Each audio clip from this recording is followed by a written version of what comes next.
청암대의 한 교수가 관련 전공 학위가 없는 데에도 6년째 강단에 서고 있는 것으로 드러났습니다. 게다가 논문 표절 의혹까지 불거져 논란이 일고 있습니다. 영암의 한 종오리 농장에서 고병원성 조류 인플루엔자 의심 사례가 발견됐습니다. 방역당국은 해당 농장의 오리 8,000마리를 내몰 처분하기로 했습니다. 부적절한 술자리 의혹이 제기된 광양제철소와 포스코를 규탄하는 기자회견이 열렸습니다. 기자회견 참석자들은 술자리에 있었던 경찰서와 포스코 관계자들을 엄벌할 것을 촉구했습니다. 설명절을 맞아 농축산물 세트가 판매되고 있는 가운데 전남 장흥에서는 코로나19로 인한 어려움을 해결하기 위해 비대면 판매를 진행해 호응을 얻고 있습니다.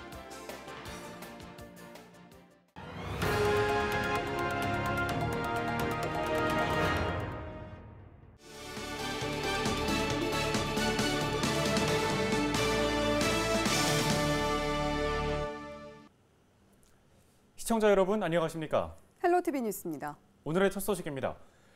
한 대학의 교수가 관련 전공 학위와 이력이 없는 데에도 전임 교수로 임용될 수 있을까요?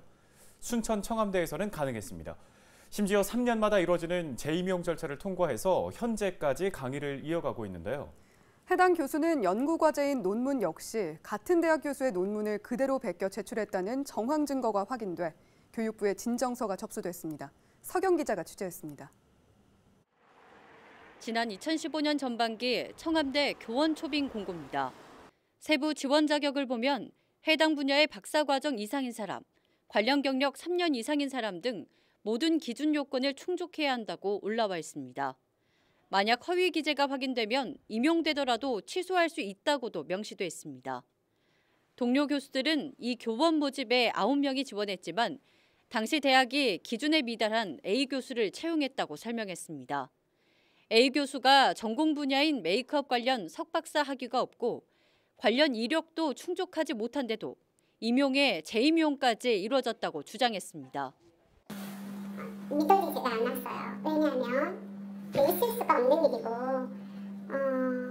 이 전공을 한 교수님한테 학생들은 수업을 배워야 할 학습권이라는 게 있는데 비전공자인 교수가 또 더더군다나 논문도 본인이 쓰지 않은 논문에 이름을 넣어서 이렇게 그 교수 채용하는데 교수로 임명이 되었다는 거에 대해서 저는 있을 수 없는 일이라고 생각을 하고 판단했습니다. 다음은 A 교수가 대학에 제출한 연구과제 논문입니다. 2013년에 발표된 미백 화장품에 관한 논문인데 도입부인 서론부터 2010년에 완성된 기존의 논문과 토시 하나 다르지 않습니다. 자료 수집 기간도 2009년 7월부터 8월까지 2달 동안 진행된 것도 같고 결론에 서술된 문장도 똑같습니다.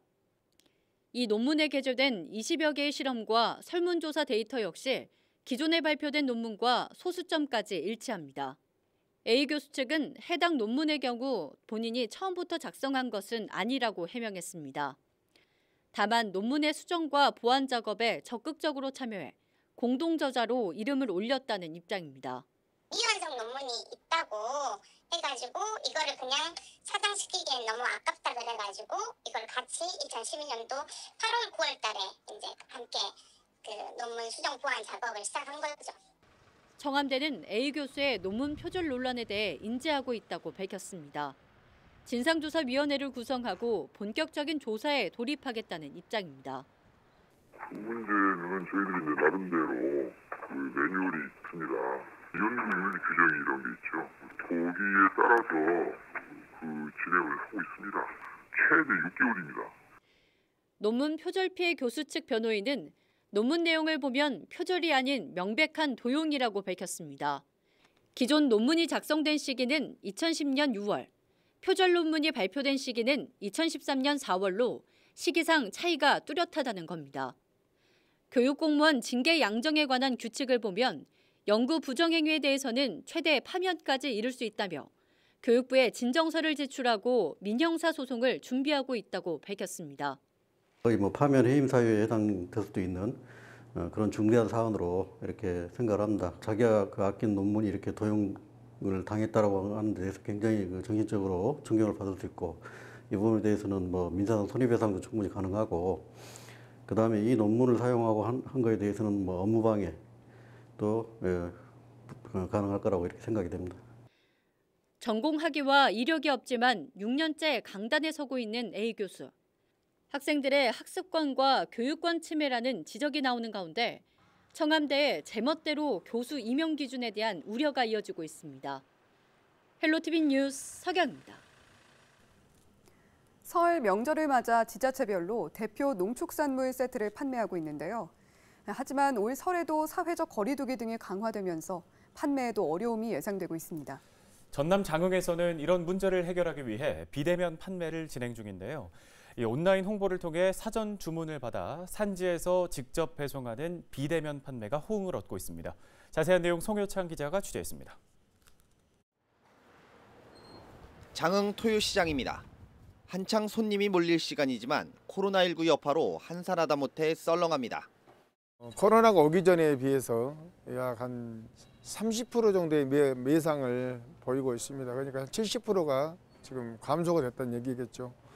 전통시장에서 이렇게 손님들이 직접 맞이하고 보면서 판매를 해야 되는 저희들 상인들 입장에서는 2중, 3중으로 어떤 고충을 많이 겪고 있습니다. 코로나19로 인해 대면 판매가 쉽지 않게 되자 시장 상인들의 매출은 지난해 설 명절 대비 50% 이상 급감했습니다. 다행인 것은 반대로 비대면 온라인 판매량이 크게 늘었다는 것. 장흥군 대표 쇼핑몰인 장몰은 장흥군 농수축산품 600여 제품을 온라인으로 판매하고 있으며 코로나19로 인하여 온라인 매출이 향상되었습니다. 특산물 판매장의 경우 지난해 대비 온라인 판매량은 20에서 30%가량 증가했습니다. 장흥 지역 전체로 봤을 때 한우의 경우는 10% 이상, 농산물은 15%, 수산물은 10% 각각 늘었습니다. 최근 온라인 판매에 대한 관심과 판매량 증가가 이어지자 장흥군도 지원에 나섰습니다. 개인 온라인몰을 운영하지 않는 대부분의 소상공인과 농가를 위해 장흥몰을 통해 판매를 지원하고 있습니다. 코로나19 장기화로 국민 모두가 힘든 상황입니다. 원택트 생활에 발맞춰 이번 설 명절은 고향보다는 영상통화와 지역 특산물 전달로 가족, 친지분들과 따뜻한 정을 나누시길 부탁드리며 우리 전통시장도 자주 찾아주시면 감사하겠습니다. 코로나19로 어려움을 겪고 있는 지역 소상공인과 농민들. 비대면 온라인 판매를 통한 새로운 판로 개척으로 매출 확대에 나선 만큼 귀추가 주목되고 있습니다. 헬로티비 뉴스 송희창입니다. 영암의 한 종오리 농장에서 조류 인플루엔자 AI가 또다시 발생했습니다. 전라남도는 영암군 시종면에 있는 종오리 농장 예찰 검사에서 H5형 조류 인플루엔자 바이러스가 검출됐다고 밝혔습니다.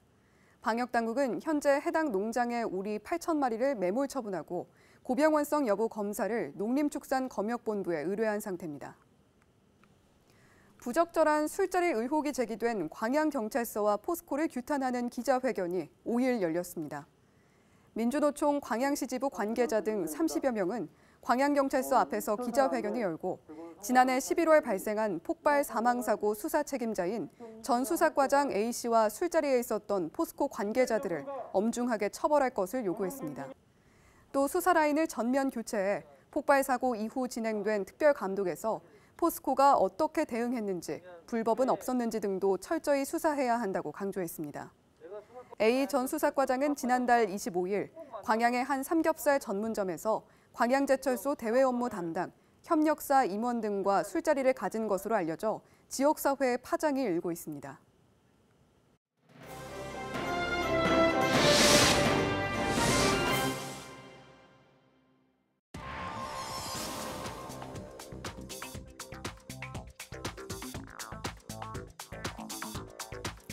홈페이지에 접속하는데 대기 시간이 무려 7시간이나 걸린다. 왠지 아이돌 콘서트 티켓 예매 경쟁 아닐까 싶으실 텐데요. 다름 아닌 경기도청 홈페이지입니다. 이 경기도가 2차 재난기본소득을 온라인으로 접수받자 첫날에 너무 많은 접속자가 몰리다 보니 이런 현상이 일어난 겁니다. 이렇게 경기도처럼 설 연휴를 앞두고 전국 지자체들이 재난지원금 지급에 속도를 내고 있습니다. 지역별로 살펴보면 지급 대상과 액수가 제각각인데요. 좀 더 자세히 살펴보죠. 재난지원금 지급액이 가장 많은 곳은 바로 전라남도 여수시입니다. 주민 한 명당 25만 원입니다. 경기도 포천시는 1인당 20만 원인데요. 여기에 재난지원금 경기도에서 받는 10만 원은 별도여서 포천 시민들이 전국에서 가장 많이 받게 됐습니다. 이 밖에도 목포와 강진, 영덕, 영촌 등지에서는 모든 주민이 1인당 10만 원씩 지급받습니다. 시민들의 반응 듣고 오시죠.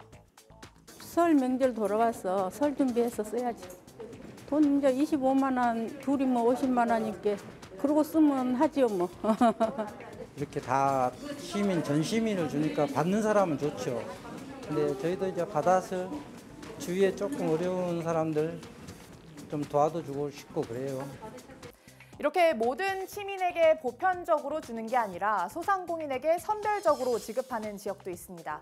서울시와 인천시가 대표적이죠.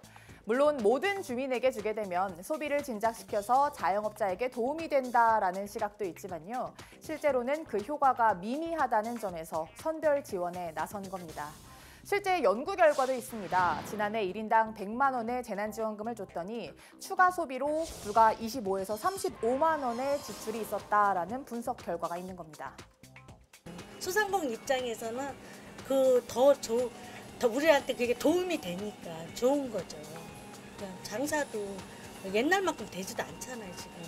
지급하는 방식에도 차이가 있습니다. 현금 지급도 있고요. 지역 화폐나 지역 상품권으로 주는 지자체도 있네요. 아니면 조금 독특한 방식인데 65세 미만에게는 선불카드나 상품권을 주고 65세 이상에게는 현금을 주는 지자체도 있습니다. 이렇게 재난지원금이 지역별로 제각각이다 보니 볼멘 소리가 나올 수 있다는 지적도 나옵니다. 그러니까 옆 동네는 주는데 우리 동네는 왜 안 주냐 또는 왜 적게 주냐라고 할 수 있다는 겁니다. 실제로 작년 지자체별 재난지원금 지급 결과를 보면요. 같은 업종이어도 지역에 따라 천차만별이었습니다. 목욕탕 주인의 경우 전남도민은 100만 원을 받았고 부산 시민은 50만 원을 받았습니다. 노래방을 세종시에서 운영하면 100만 원, 전북에서는 70만 원을 받았고요. 대전의 택시 운전기사들은 24만 원을 받았는데 타 지역에서는 그 배 이상인 50만 원을 지급받았네요. 상황이 이렇다 보니 이런 주장도 나옵니다. 정부 차원에서 좀 가이드라인을 명확하고 구체적으로 만들면 지역별 편차보다는 전 국민에게 지원해 주는 것이 좋다고 보고요. 지역별 경쟁처럼 돼버린 재난지원금 이대로 괜찮을까요? 여러분은 어떻게 생각하십니까? 헬로티비 브리핑이었습니다.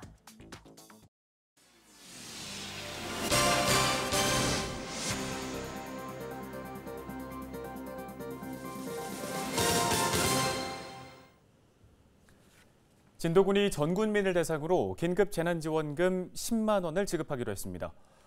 진도군은 코로나19로 지친 주민들을 위로하고 침체된 민생경제 회복을 위해 설 명절을 앞두고 예비비를 들여 재난지원금을 지급하기로 결정했습니다.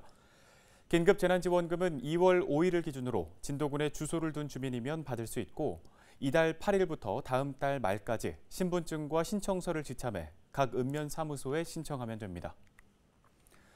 목포시청 소속 공직자들이 재난지원금 기부에 동참하고 있습니다.